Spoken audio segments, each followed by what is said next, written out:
Good Friday, everyone. This is Pastor Daniel McKee, and we are in Yorktown, Virginia. Behind me, you have the beautiful Coleman Bridge.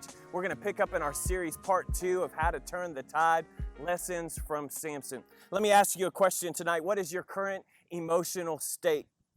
No, really, have you taken the time to kind of just locate your emotions to see where you're at? Perhaps your emotions are out of control. Maybe you're emotionally drained. Maybe you're emotionally detached. On a scale of 1 to 10, where are you emotionally? You see, this is a very important question because the key to turning the tide in your life and in my life is mastering our emotions.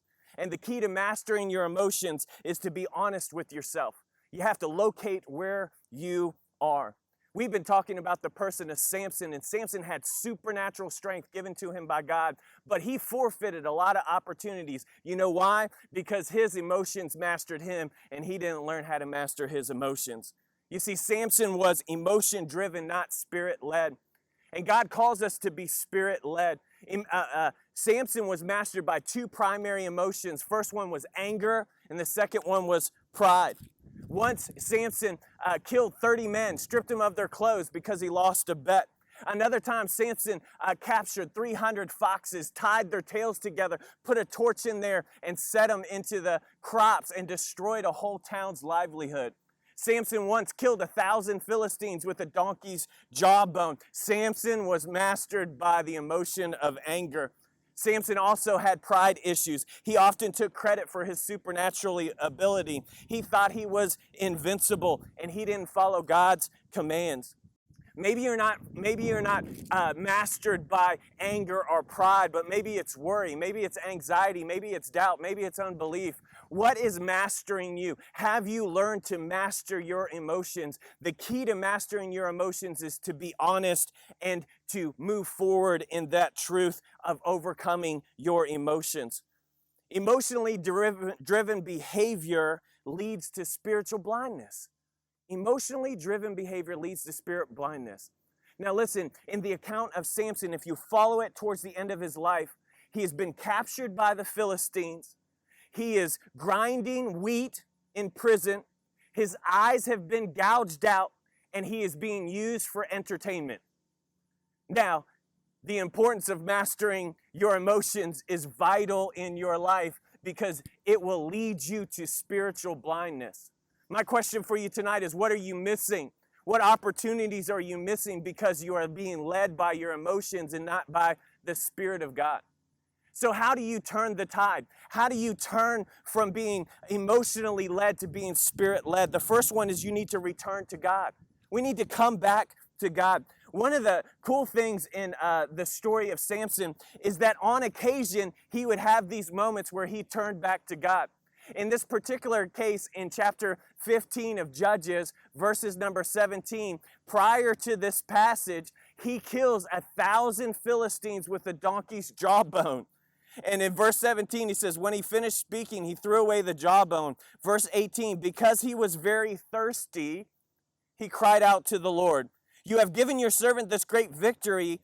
Must I now die of thirst and fall into the hands of the uncircumcised? Then God opened up the hollow place and water came out. When Samson drank, pay attention to this, his strength returned and he was revived. Samson returned to God and his strength returned and he was revived.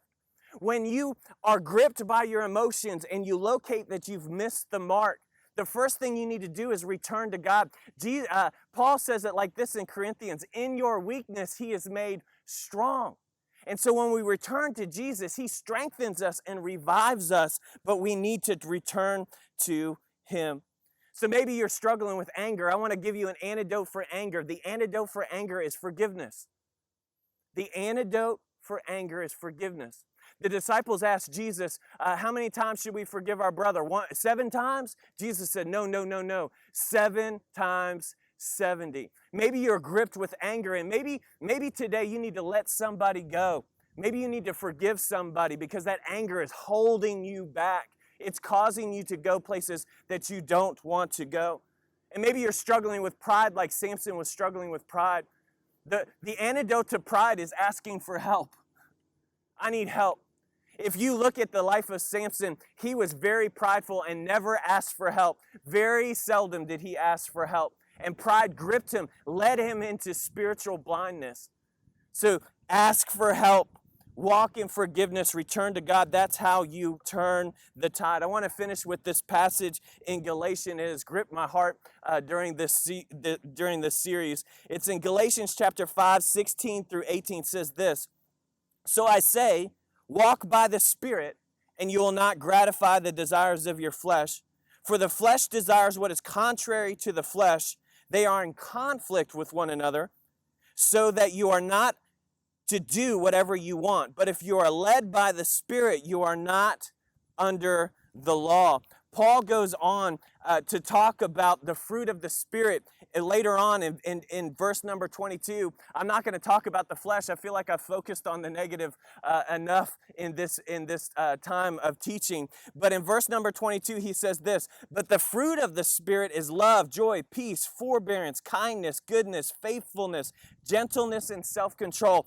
Against such things there is no law." What is Paul saying? Paul's saying is if you walk according to the Spirit, there is no amount, there's a limitless amount of love, peace, joy, faithfulness, forbearance, kindness, goodness available to your life. Who wouldn't need a little more love and peace and joy in their lives? So my encouragement for you this evening is that we need to be people that have mastered our emotions. And we master our emotions by identifying where we're at, then asking God for help, and then living a life according to the Spirit of God. I'm going to finish tonight by giving you a few questions to think about.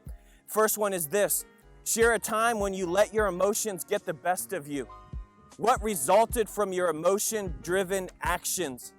Number 2, what unchecked anger and pride do you need to address immediately? How do you need to make those adjustments? And number 3, read Galatians 5, chapter 5, 13 through 22, and compare and contrast walking according to the flesh and Spirit. Look, it's been great talking to you. I hope you have a great week. Look forward to talking to you next week to pick up in part 3, how to turn the tide in your life. Peace out. Have a great evening. See you later.